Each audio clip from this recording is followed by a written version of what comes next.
knight in shining armour. You found him. It felt like love at first sight. You were charmed by his presence, intoxicated by his smile. The chemistry was hot, and you may have even started to dream of a beautiful life together. And then you start to notice the red flags. All he ever talks about is how great his business is going. He hardly ever asks about you. He's not very reliable, often cancels plans at the last minute, can drink anyone under the table.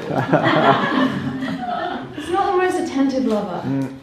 And when you share your deepest feelings with him, he looks at you, perplexed, and asks, "Are you sick?" Tragically, this was a true story for me. And I know that I'm picking on men here, but the truth is women have their own version of it too. And what I want to share with you today is just as important for all sexes to hear. So often, this knight in shining armour, built for the hookup battlefields, is just too emotionally invulnerable to really meet us on an intimate level. Sure, in there somewhere is a human being, but unless they're willing to shed the armour and open up, you may as well just be in love with their metal suit. I'm a dating and attraction coach. I work with men and women, helping them to navigate the modern dating scene with more clarity and insight. And what I would suggest could be the biggest decision of our lives is choosing a life partner to have children with. Choose the wrong job, hey, just get another one. Choose the wrong house, you can move in a couple of years. But choose the wrong partner and then have children with them, and well, you're pretty much stuck with that person for the rest of your life. Yet so often, people waste years in a relationship based on the hope and dream that one day this person is going to turn into the person that they've always wanted them to be. In the meantime, they overinvest their time, energy, emotions, and intimacy, despite the fact that the actual relationship yields little return. And contrary to what we're told in fairy tales, sometimes love just isn't enough. The truth is we can fall in love with all different kinds of people.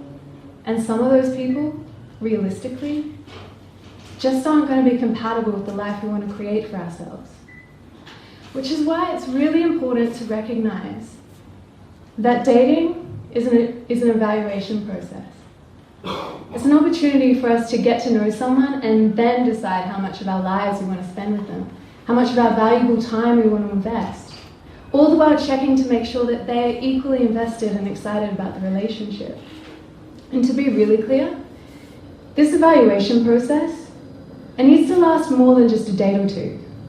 In fact, it needs to last all the way up until we decide to have kids with this person. Yet most people put more thought and consideration into choosing a car that they're only really going to drive for a few years. Seriously. When we're choosing a car, there's a lot to consider. First, we'll have a look at our budget. What are we willing to invest at this stage in our lives? Is it a long-term or a short-term investment? If it's a used car, we'll want to know a bit about its history. Is it safe and reliable? Does it have a good track record? Are there any ongoing issues? And why did the previous owners want to get rid of it? You can see where I'm going here. Then, we'll often take it out for a test drive, see how it responds to us as a driver. And if we're really doing our homework, we'll find some other options to compare it with. Maybe even take them out for a test drive too. So that's how we buy cars. But guess how many people use even half of this evaluative process when choosing their partner? Does that sound weird to you?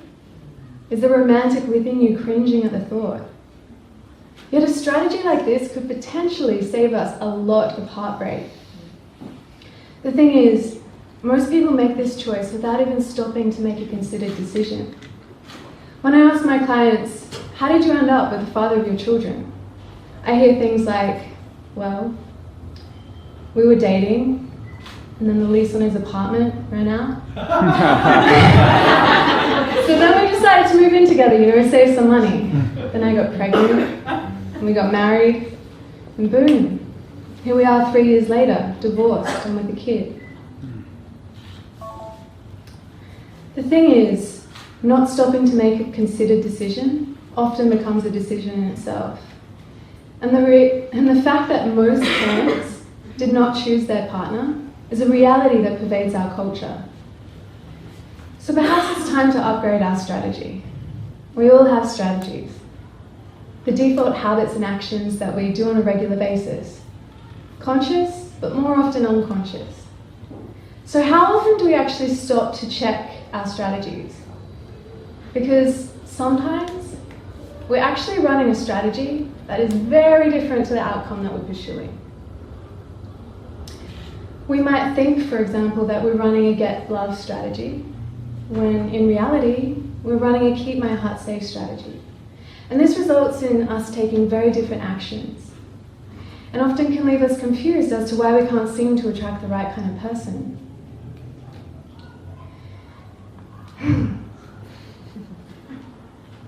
And that's interesting.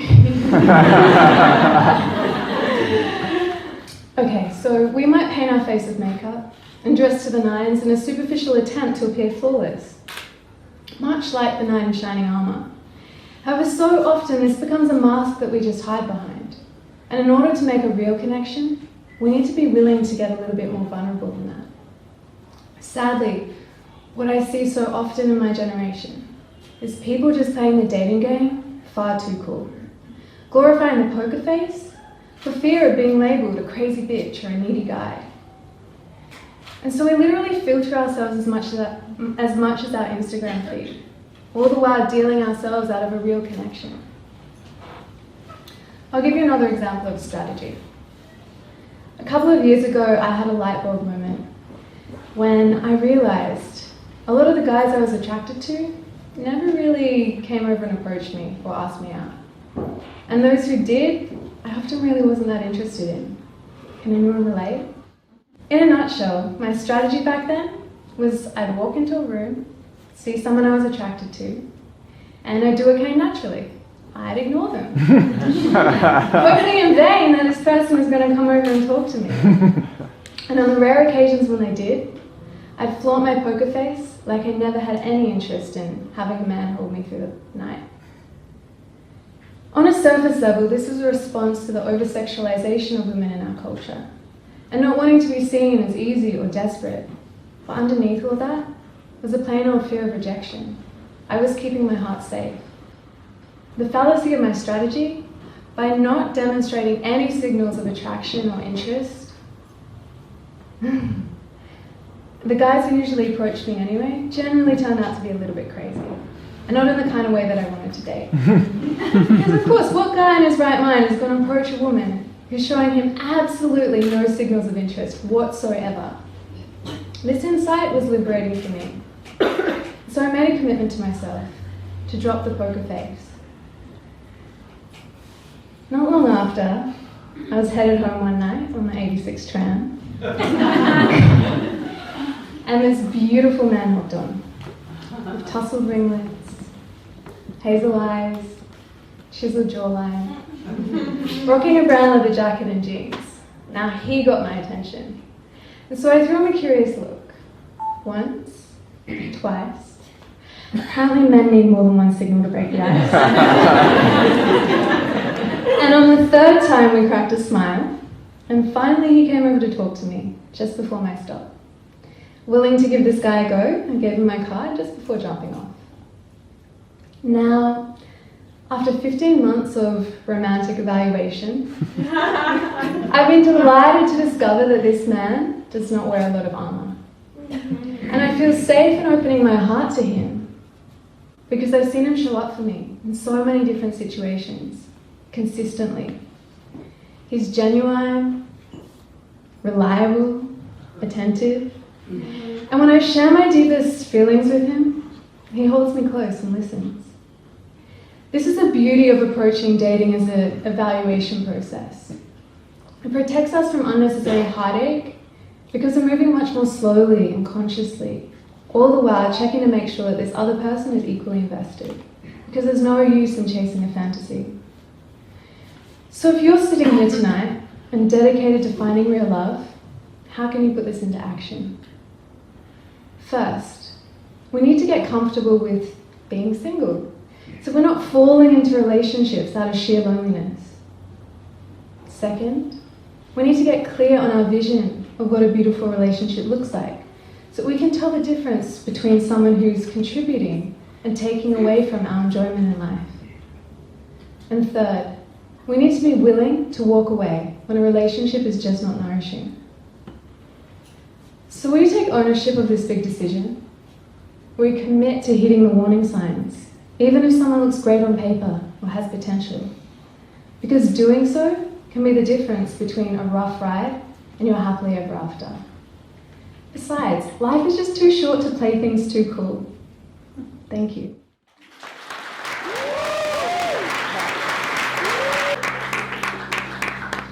Wow.